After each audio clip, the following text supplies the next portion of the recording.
Hello दोस्तों, राजकीय महाविद्यालय पिंडवाड़ा की ऑनलाइन क्लासेस में आपका स्वागत है। आज हम पढ़ेंगे अहस्तक्षेपवादी राज्य एवं अहस्तक्षेपवादी राज्य की प्रशासनिक संस्थाओं की प्रमुख विशेषता। तो प्रशासनिक संस्थाओं की विशेषता पढ़ने से पहले हम ये आज जानना जरूरी है कि अहस्तक्षेपवादी राज्य के कहते हैं किसे।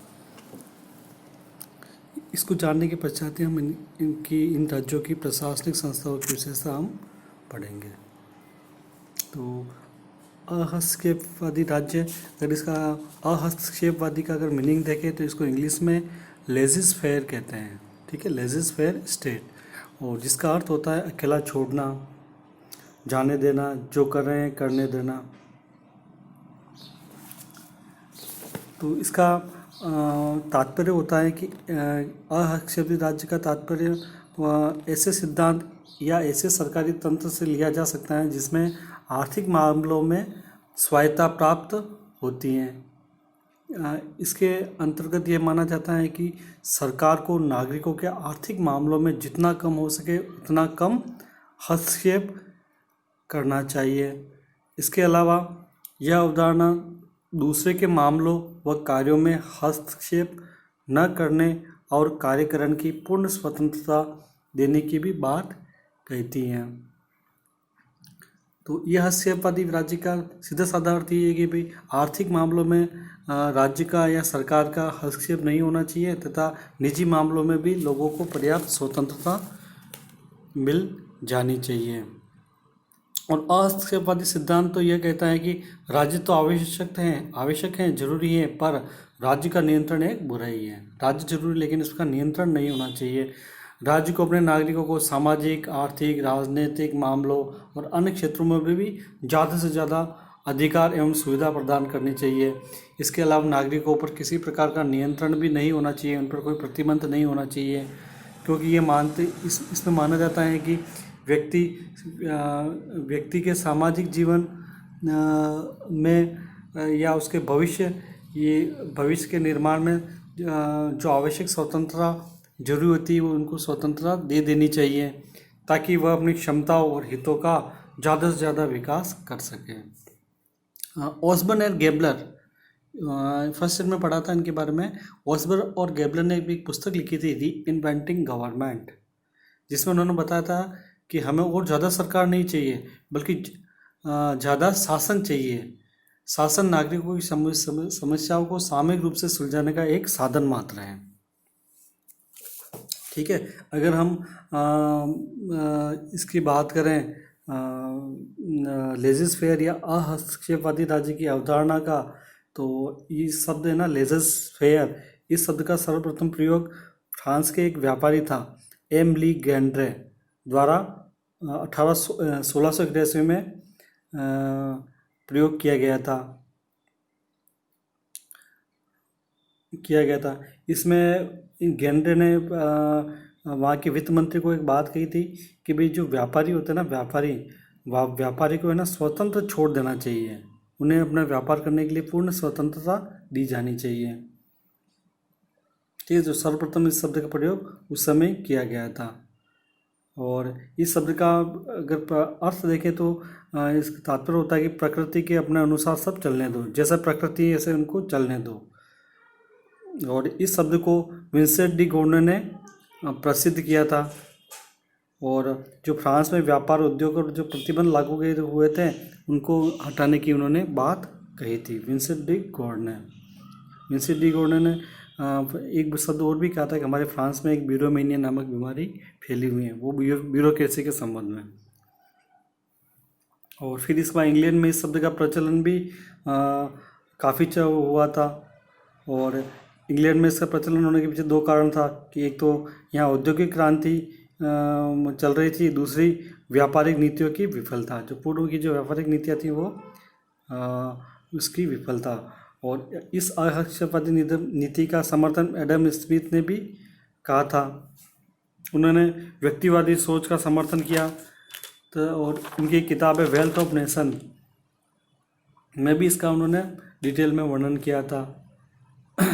स्मिथ चाहते थे कि राष्ट्रीय स्वतंत्रता नामक एक तंत्र राष्ट्रीय स्वतंत्रता नामक एक नए तंत्र की अवधारणा प्रस्तुत की थी उन्होंने, जो व्यापार उद्योग को पूर्णतया स्वतंत्रता प्रदान करता था, क्योंकि जिसमें किया जाता है राष्ट्रीय स्वतंत्रता नामक एक नए तंत्र में।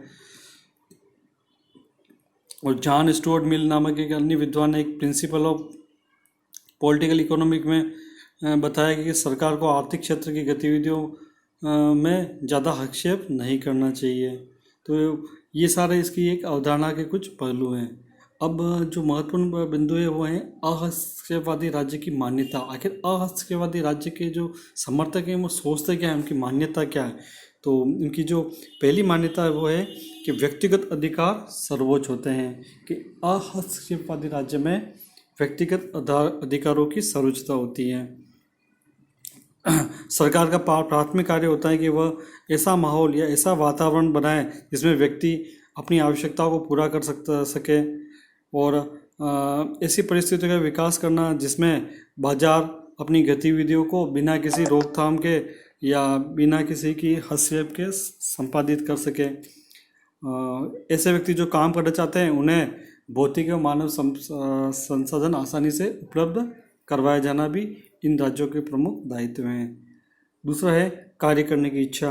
किसी व्यक्ति के कार्य करने की इच्छा, उसे जो लाभ प्राप्त होता है ना, उसका विवेकपूर्ण उपयोग को सुनिश्चित करता है। यानी कि जब आदमी भूखा होता है, तो जब वो भूखा होने के बाद जब वो काम करने की काम करता है, वो उसका सबसे बड़ा साधन है। यानी भूख मेरी सबसे बड़ा साधन है कि वह किसी कार्य को करे। अतः व्यक्ति की अगर इच्छा तीव्र होगी तो वो अपने आप ही कार्य के लिए प्रेरित होगा। तो इसमें किसी के हस्तक्षेप की ज़रूरत नहीं है। और प्रत्येक व्यक्ति स्वयं को अच्छी तरह से जानता है और अपने लक्ष्यों को पहचानता है। वो सरकार से भी ज़्यादा अपने हित और लक्ष्यों को पहचानता है। इसलिए सरकार को इसमें सहायता करने से सरकार को इन इच्छाओं को जानने एवं इच्छाओं को पूरा करने के लिए सहायता प्रदान करनी होती है। चौथा है व्यक्तियों को बाजार में मुक्त रखा जाए। यानी कि व्यक्तियों को ना जो बाजार में जो वस्तुएं उत्पादन एवं उपभोग की होती है उसमें स्वतंत्र रखना चाहिए, चुनने की आज़ादी होनी चाहिए, ताकि वे बाजार की मांग, कीमतों, प्रतिस्पर्धा को जानकर उपभोक्ताओं को सबसे अच्छा विकल्प उपलब्ध करा सकें।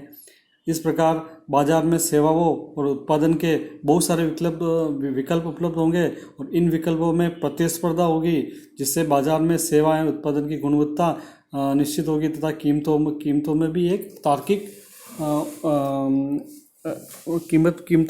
तार्किकता आएगी। ठीक है। अगला बिंदु है प्रकृति के अनुसार, कि इसमें यूँ बताया गया है कि जो सामाजिक संगठन में जो संतुलन होता है ना, उसके लिए ज़रूरत होता है कि प्रत्येक व्यक्ति को अपने प्रकृति के अनुसार कार्य करने देना चाहिए। ठीक है। जो जिस व्यक्ति की जैसी प्रकृति है उसे उसी प्रकार का कार्य करने के लिए स्वतंत्र छोड़ देना चाहिए। अगला बिंदु है मुक्त एवं स्वतंत्र वातावरण। किसी भी व्यक्ति के व्यक्तित्व के विकास के लिए सरकार को एक मुक्त एवं स्वतंत्र वातावरण की स्वतंत्र एवं निष्पक्ष वातावरण उपलब्ध कराना होता है, ताकि वह बाधा रहित बिना किसी दिक्कतों के अपना प्राकृतिक विकास कर सकें। व्यक्ति पर अगर किसी प्रकार का प्रतिबंध लगाएंगे तो उनके व्यक्तित्व पर नकारात्मक प्रभाव पड़ेगा, उनका विकास में बाधा उत्पन्न होगी। अगला बिंदु है इच्छित कार्य। ये सारे पॉइंट एक दूसरे से जुड़े हुए हैं। किसी भी व्यक्ति द्वारा अपने पसंद का कार्य करने दिया जाना चाहिए और उसे पूर्ण रूप से, ताकि वह उस कार्य के प्रति पूर्ण रूप से समर्पित हो और श्रेष्ठ परिणाम तो दे सके। यदि किसी व्यक्ति को जबरदस्ती कार्य करवाएंगे तो वह बिना मन से करेगा और परिणाम भी अच्छे नहीं आएंगे। अगला बिंदु है बाजार में स्वतंत्र प्रतिस्पर्धा। बाजार में क्या स्वतंत्र प्रतिस्पर्धा अगर रखें तो उससे क्या होगा, राष्ट्रीय आय में वृद्धि होगी और देश का विकास होगा। राष्ट्रीय आय में वृद्धि के पीछे कारण ये है कि भी बाजार में स्वतंत्र प्रतिस्पर्धा होगी, गुणवत्तापूर्ण चीज़ें उपलब्ध होगी और किसी प्रकार की बाधा नहीं होगी तो इससे क्या देश की राष्ट्रीय आय में भी वृद्धि होगी। और इसमें सरकार का एकमात्र दायित्व होता है कि व्यक्ति का संपूर्ण विकास करना। राज्य एकमात्र कार्य करता है कि वो ऐसे वातावरण का विकास करें जिससे व्यक्ति अपने व्यक्तित्व का संपूर्ण विकास उसमें रहकर आराम से कर सके, इसमें कोई हस्तक्षेप ना हो।